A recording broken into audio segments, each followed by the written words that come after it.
Assalamualaikum warahmatullahi wabarakatuh. Alhamdulillahirabbil alamin wa bihi nasta'inu ala umurid dunya waddin wassalatu wassalamu ala asrofil mursalin wa ala alihi wa sahbihi ajmain. Qala Rasulullah sallallahu alaihi wasallam, amma ba'd, fa inna khairal hadisi kitabullah wa khairul huda huda Muhammad wa syarrul umuri muhdatsatuha wa kullu muhdatsatin bid'ah wa kullu bid'atin dolalah wa kullu dolalatin finnar. Pemirsa, sebagai umat muslim tentu kita mengimani bahwa tidak ada nubuat-nubuat yang keluar dari lisan Rasulullah Shallallahu Alaihi Wasallam kecuali ucapan beliau itu telah terbimbing oleh wahyu. Dan salah satu diantaranya pada nubuat Rasulullah Shallallahu Alaihi Wasallam tersebut bahwa di akhir zaman ini, yakni di masa ini, telah bermunculan para dai, para ustadz, para kiai, para ulama su yang memperjualbelikan ayat-ayat Allah, memperjualbelikan agama dengan memutarbalikkan fakta, mengikuti pesanan penguasa, mengikuti selera umat secara umum. Maka waspadalah terhadap Abu Jahal versi akhir zaman. Waspadalah terhadap bapak-bapak kebohongan yang merupakan reduksi dari tabiat bapak-bapak jahiliyah di awal kenabian, yaitu ahli bid'ah yang tertimpa penyimpangan akidah, diselimuti oleh awan syirik, diselimuti oleh bid'ah dan khurafat.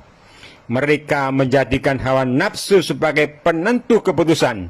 Mereka menjadikan akal sebagai penuntun kehendak dan ambisi dunia. Mereka menyimpang dari nas, padahal manusia diciptakan dengan dibekali akal agar bisa digunakan untuk memahami nas. Manusia dibekali hati agar bisa memahami apa yang menjadi kehendak ilahi. Bukan dibekali akal agar bisa menciptakan dalil sesuai kecondongan pikiran yang dikendalikan oleh nafsu. Bukan dibekali hati agar mengejar sekehendak diri, sehingga mereka lebih condong memegangi yang dhaif dan yang maudhu, lalu malah menjauhi yang sahih, sehingga mereka lebih memilih jalan yang batil dan menyembunyikan yang hak, lalu mereka semakin tersesat.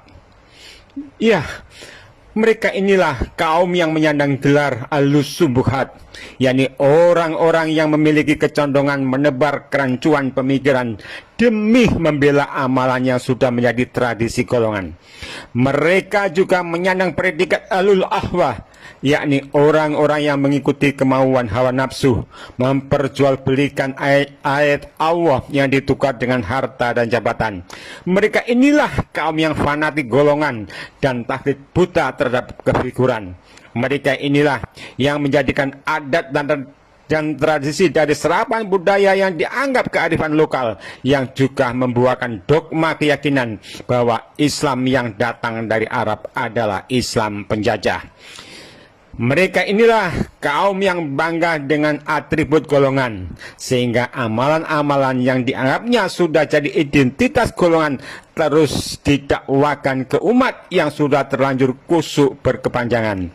Dan maraknya mereka yang seakan memenuhi bumi ini pun telah ternubuatkan oleh Rasulullah Shallallahu Alaihi Wasallam. Dan ini salah satu dari tanda-tanda kiamat.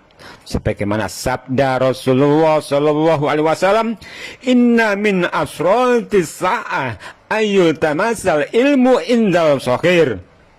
Sesungguhnya di antara tanda hari kiamat adalah ilmu diambil dari as-saghir, yaitu ahlul bid'ah.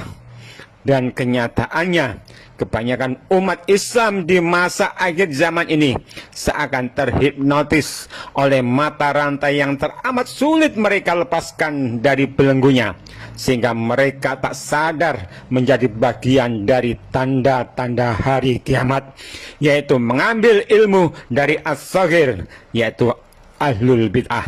Dan ini sangat realita hingga hanya tersisa sekelompok kecil dari umat ini yang tetap berpegang teguh pada nas-nas yang sahih, hingga keadaan yang demikian persis sebagaimana yang disabdakan Rasulullah Shallallahu Alaihi Wasallam, ya'ti ala nasi yamanun as-sabiru fihim ala dini kal qabidi ala jamr. Akan datang kepada manusia suatu zaman di mana orang-orang yang berpegang teguh pada agamanya seperti orang-orang yang menggenggam bara api.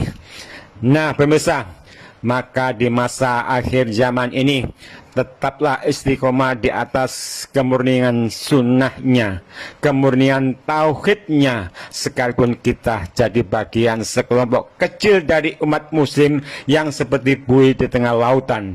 Karena hanya yang istiqomah di atas kemurnian syariatnya lah kita akan mengenal sosok Dajjal yang akan mempromosikan jalan sesatnya agar diyakini sebagai jalan yang baik dan benar, dan kita pun bisa menetapkan diri sebagai musuhnya.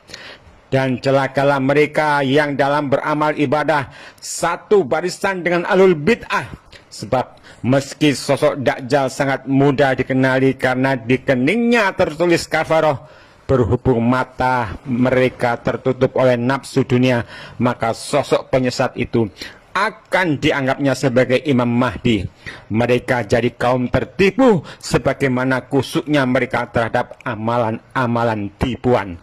Subhanaka Allahumma wa bihamdika asyhadu alla ilaha illa anta astaghfiruka wa atubu ilaik. Wassalamualaikum warahmatullahi wabarakatuh.